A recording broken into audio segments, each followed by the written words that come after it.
But he said that there were some black political journalists out there who, in order to curry favor with their superiors, go around bashing black politicians. And then he said Dominic Carter by name.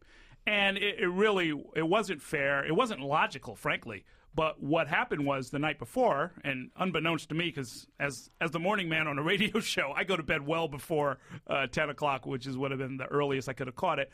It turns out that Dominic Carter had, along with other members of the media, questioned some vacation partying that the governor seemed to be doing. He turned up in the newspaper on the gossip page, I think, at a party. And so the allegation was that, gee, you're out with your underage daughter. Well, first of all, his daughter wasn't underage. Second of all, she's 21. She's 21. They weren't out all that late. It wasn't 1 o'clock in the morning, as had been reported.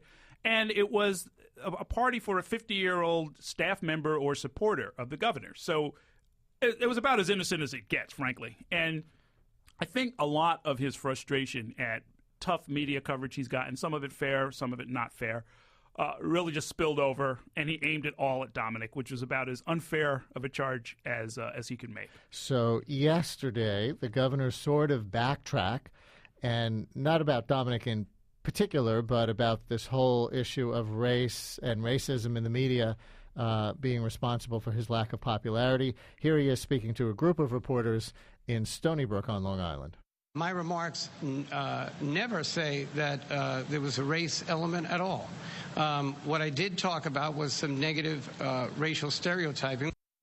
So what was the governor trying to do yesterday, and did he accomplish it? Well, he was trying to split a hair, and, it wasn't worth trying to split. I mean, I think I understand what he was saying, which was that he wasn't trying to ascribe all of his political problems to race or to bias, but he was saying that some of the unfair coverage that he's gotten included elements of stereotyping and racial bias. And it made perfect sense to me, but I can barely explain it to you here.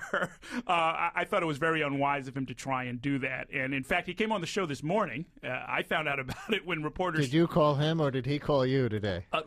Honest to God, they called my producer, and I was out working at City Hall, and some other reporter said, oh, hey, you got a great interview for tomorrow. And I said, oh, I do?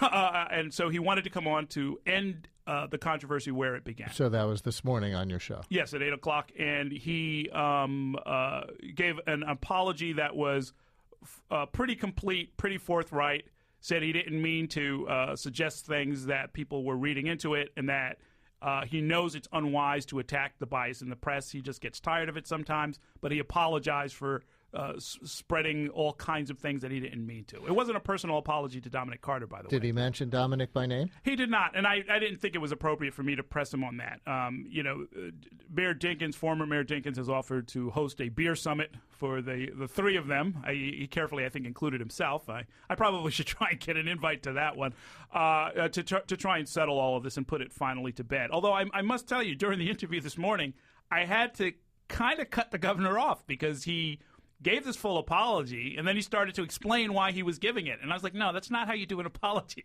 Once you've apologized, let's move on. Let it sit. And I did that just because there were some pressing state issues I did want to interview him about. Daily News columnist and WWRL morning host Errol Louis, my guest on WNYC.